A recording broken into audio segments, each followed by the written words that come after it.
Alright guys, ito na naman tayo sa pagkakataon na mag-iiwan tayo ng bakas para sa followers natin at sa mga viewers. Alright, ito na mga idol natin nakapagkita, dumadaan. Ito oh, tignan nyo. Alright, oh, 6 way po yan, 1, 2, 3, 4, 5, 6. Alright, oh, mahangin po sa bukid dyan. Oh, ngayon nahanap tayo ng paglalagyan natin ng bakas. Okay, alright, oh, tingnan niyo guys. May tower doon, napakalayo-layo, dalawa. Right? Ay, ito guys, naisip ko kasi dito ako huminto, dito tayo mag-iwan ng bakas. Ibig sabihin, madaling tandaan, no? May banderitas, may nakatayong bakal na parang flyboard, pero bakal siya. Oh, nakalagay, Eureka, making life comfortable, Hong Kong Bazaar. Ayun oh, di ko alam kung sino modelo yan.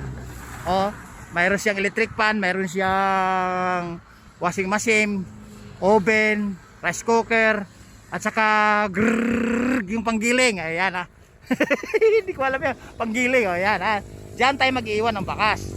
Ayun kayo, tingnan nyo.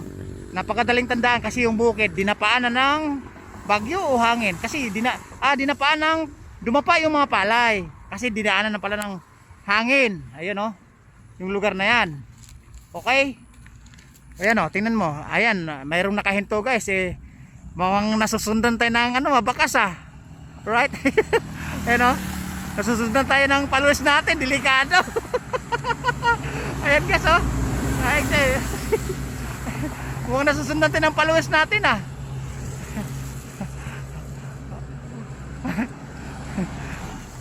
Ayan o. Alright guys. Oh, ayan. Kunwari lang yun, babalik yun, yoyoton yun. Ako, napaka-herdo pala pag nasundan ka ng mga followers natin, ano? Alright. Diyan guys, ulitin ko. Ito, 6 way po yan. Tapos mabukid, puro palay, tapos mga subdivision. Ang malaking palatandaan, ito guys. Right, Eureka, making life comfortable, Hong Kong Bazaar, yung tarpaulin na yan. Ano ba yung modelo na yan? Si ano ba yan? Si I.I. de las Alas o si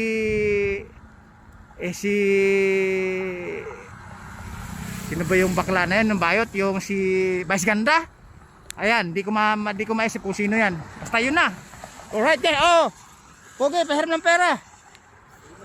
Kahit 200 lang. Wag. Wala pa tayong kita. Wag 1,000. Mag-abuno tayo. Papagalitan tayo ni manager. Kahit 200 lang. 200 lang.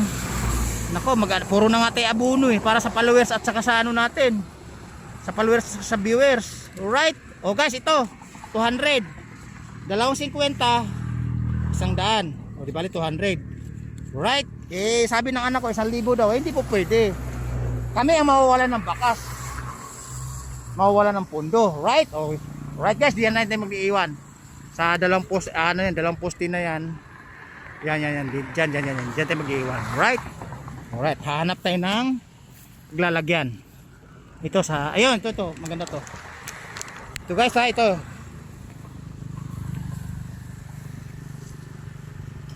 Ha? Tandaan niyo yung highway guys ha, 6 way po yan. Right? Oh, yun oh. Dito natin ilagay.